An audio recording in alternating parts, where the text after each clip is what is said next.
What's up, guys? This is Coach Grant with First Down Training, and today we're going to be breaking down a great wide receiver warm-up routine that you can do. Let's get started.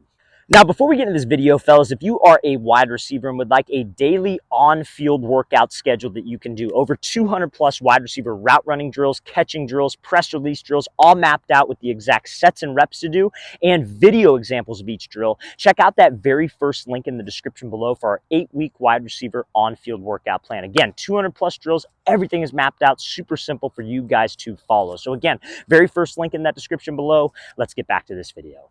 All right, guys, so how this video is going to go down is we're going to give you a full dynamic warm-up routine that you guys can do to get your legs warm, to get your hips nice and loose, and for receivers to use before a game, practice, training session, whatever the case may be. Now, you could add on any other stretches that you would like to do or that you feel you need to do to this warm-up routine, but this is going to be a general foundation that you guys can follow. So the first three exercises that we're going to go over are going to be A skips, C skips, or excuse me, A skip, B skip, C skip, and then high knee karaoke. So these are four exercises that I feel every single wide receiver should be doing as a warm-up routine. So what an A skip is, and again, this is more like a track warm-up, right? So for those of you that run track, you guys are probably pretty familiar with this, but you're going to be going from just like a 10 to 15 yard space, I would say. Now, an A skip is just like a normal skip, but what you're going to be doing is you're going to be snatching your knee up and snatching your toe up into this perfect 90-degree position, keeping the ankle flex. They call that dorsiflexion. We don't want my toes to be pointed down. So we're just going to snatch the knee up and snatch the toe up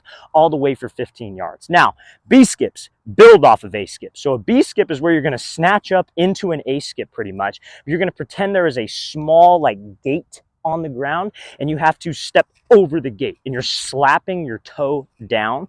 Then what we're going to do is a C skip, and a C skip builds off of like an A skip, right? So what you're going to do is you're going to go up into an A, out into a C, up into an A, out into a C, and you're going to do that alternating side. So it'll be here, here, here, here, and then obviously after that, high knee karaoke. So it's just karaoke, and we're just focusing on turning my hips, if we're on a football field, from goalpost to goalpost. So you're going to be here, hips turn, flip. Hips turn, flip. That's all it is with the high knee karaoke. So those four exercises are great to do with any warm-up routine. Like I said, you could add on exercises if you would like, but those are four essential ones to get your legs loose, hips loose, and we always want to do a dynamic warm-up first before we stretch. We want to stretch after we work out, not before we work out with cold muscles. That's a great way to hurt yourself. You want to get blood flowing, and that's what these drills are for. So I'm going to show you how each one of these is going to look full speed.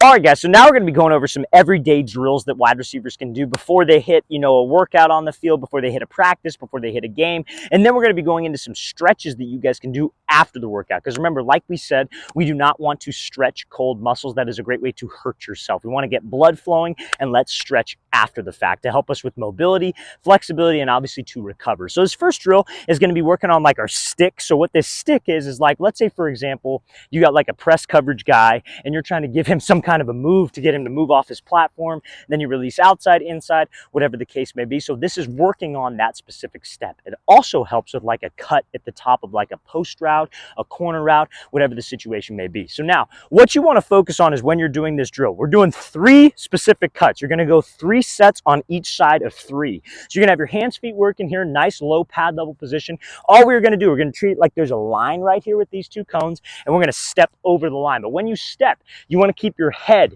even with your knee. You do not want to be doing this, because when you step super wide outside your frame, you don't have any push off the cut if I were running a post or if I were doing a move off the line. You want to keep your head and your knee the same. Also, when a DB is guarding you man-to-man, he is going to be watching your hips. So when you bring your head with your knee, you sell this movement with your hips a little bit more. So all we are doing is we're here, jab, coming back, jab, coming back, jab. That is all we are going to be doing. You're going to go again, 3 sets of 3 on each side. I'm going to show you how this is going to look full speed.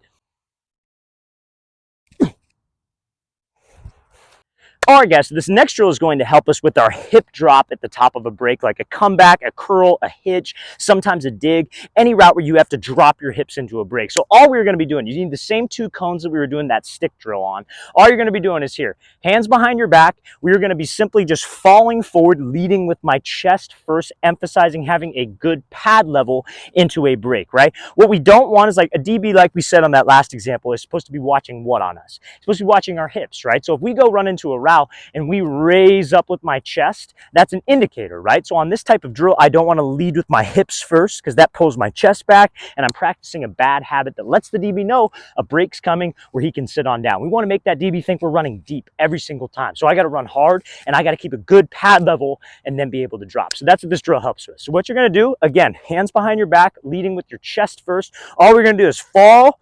At the last second, you were going to snap through and drop your left leg, right leg. We're going to go 3 sets of 3 on each leg to work on that hip drop or that trigger step at the top of the break. So I'm going to show you how this drill is going to look full speed. This is a great everyday drill that you could do before any on-field workout.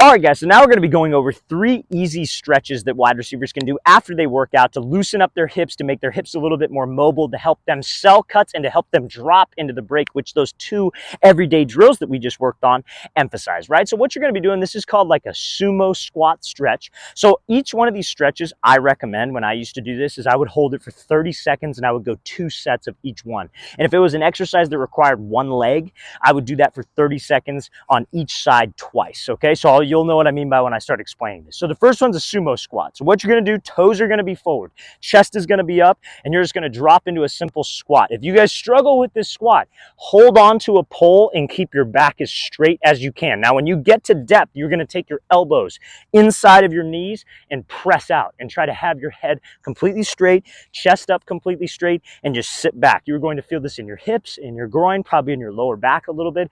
Like I said, if you struggle, if you're hinging forward like this, hold on to a pole, sit back as far as you can. It's probably going to hurt if you struggle to get down that low, but a sumo squat is a great way to open up those hips. Now, second one that you can do, this is going to be one where you would do it on each side.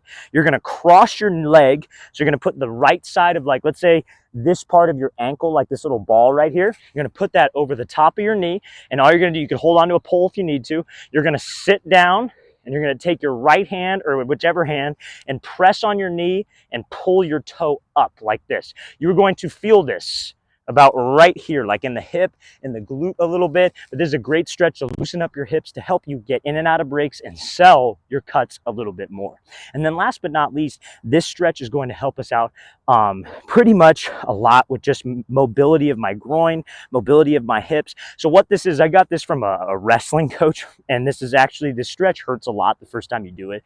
But if you feel like a pop, totally normal. But this is great because, again, what do wrestlers have to have? They have to have great hips to be able to defend a takedown, right? They have to be flexible. So again, pulling things from other sports is great that we could add to our sport, right? So what this is, you're going to be here, you bring your knee up, and I recommend for this stretch, instead of doing 30 seconds, I recommend doing 8 reps on each side, 2 sets, so 16 total, okay? So you're going to be here, knee up, out, keeping your hips and shoulders forward, then you're going to kick. You're going to hear a pop right here. Again, I'll show you at the other side. Up, here, out, kick. And it's going to hurt. I'm going to tell you that right now. It's not going to feel very good the first time that you do this. That's completely normal. But this is great for your hips, great for your groin, to make you a more mobile wide receiver. All right, guys, I really want to thank you for watching. I really appreciate it. If you have any questions at all, don't hesitate to leave those in the comment section below. We always appreciate the feedback. It's always great to hear from you guys. And again, fellas, if you're a wide receiver and would like an 8-week wide receiver on-field workout schedule, 200+ wide receiver drills that you can do with sets and reps mapped out for you. Again, very first link in that description below. We appreciate all the support, you guys. I'll see you next time.